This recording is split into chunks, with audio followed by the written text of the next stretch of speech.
கர்த்தர் சொல்லுகிறார், ஒருவன் இந்த பூமிக்குரிய காரியத்திலே தன் முழு மனதையும் செலுத்துவான், ஆனால் அவன் சபிக்கப்பட்டவனாயிருப்பான். அவன் தேவனிடத்தில் அன்பு கூறவில்லை. அவன் தேவனிடத்தில் அன்பு கூறுகிறவனாய் இருந்தால் ஆத்துமாதாயம் செய்கிறதுக்கு முன் வருவான்.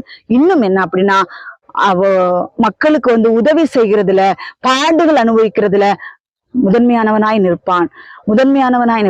தேவனுடைய ஜனங்களை, இந்த நாட்கள் கர்த்தர் சொல்லுகிறார், கர்த்தராகிய இயேசு கிறிஸ்துவினிடத்தில் அன்பு கூறாதவன் சபிக்கப்பட்டவன். அன்பு என்றால் எது என்று தெரிந்து கொள்ளுங்கள். 2 கொரிந்தியர் 13ஆம் அதிகாரம் 11வது வசனம். கடைசியாக சகோதரரே, சந்தோஷமாயிருங்கள். எப்பொழுதுமே சந்தோஷமா இருக்கணும். கர்த்தர் விரும்புகிற காரியம் அதுதான். எப்பொழுதுமே சந்தோஷமா இருங்கள். நர்சீர் பொருந்துங்கள் என்று அதுல ஒரு வார்த்தை வருது பாருங்க. நர்சீர் பொருந்துங்கள்னா நம்ம நர்சீர் பரணும்.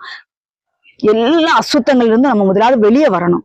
வெளியே வந்தாதான் ஆறுதல் அடைய முடியும், ஏக சிந்தையா இருக்க முடியும், சமாதானமா இருக்க முடியும்.